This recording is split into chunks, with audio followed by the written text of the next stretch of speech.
In this video, we're going to be looking at the superficial muscles that we can see on these mini-man models.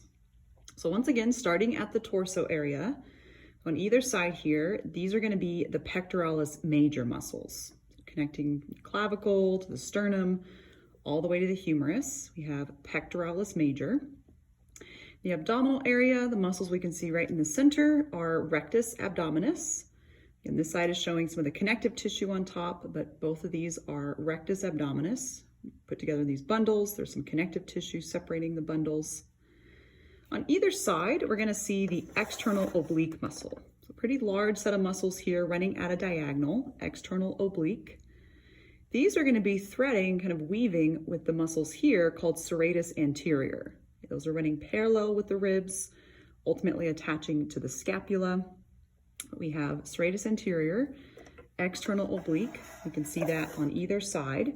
So in this model, we can't see the internal oblique. So we'd have to look at that on a different model. Those are going to go all the way up to pectoralis major. If we look at the back, so looking at the large muscles on the back, get this turned around. So at the top, this kite-shaped muscle here is called the trapezius muscle. So we have this on either side. And in the lower back area, this really large muscle here is called Latissimus Dorsi. So that's going to be going to the humerus. So through there so we can see it on the side. And so either side of serratus anterior, we had Latissimus Dorsi, and this was pectoralis major, that we just mentioned there. Okay. We can kind of see some of the muscles on the face. They're quite a bit smaller. But we can see frontalis muscle, either side. We have orbicularis oculi going around, orbicularis oris going around the mouth. Zygomaticus is pretty small. Get this in the frame here, but that's going to be zygomaticus. On the side of the mandible, we have this one called the masseter through there. So either side of the jaw. This model does not show temporalis, so you can't see that one. This is showing on either side. We have this one, this long one, called Sternocleidomastoid. Again, catching to the sternum. Cleido is talking about the clavicle, and then attaching to the mastoid process. This model is also not showing the platysma, so you're just seeing sternocleidomastoid through there. Okay, so those are some of the muscles on the torso and the head.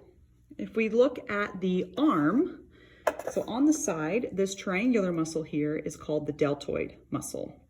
Kind of wrapping around here, around the scapula. On the upper arm, we have three muscles. The most anterior one is called Biceps Brachii. So we can see that one is up here on this side, or over here on this arm.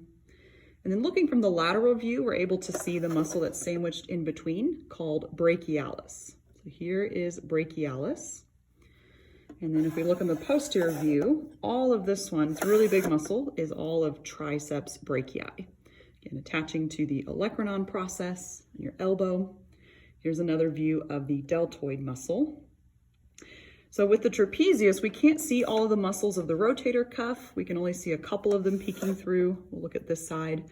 So supraspinatus would be around here, but what we can see, this one peeking through is infraspinatus. So this beige material right there, that is the spine of the scapula, right there. So below the spine is infraspinatus. And then running along with that, this one was teres minor. Okay, so we have teres minor. Near there, this one that's thicker is teres major. So the minor and major are going to be splitting along triceps brachii. Teres major, you can also see, is running along with Latissimus dorsi. Okay, this one, again, it's really hard to see the muscles of the forearm. They're pretty thin, so we'll look at those on a larger model. Okay, and then the next video, we'll look at the muscles of the lower limb.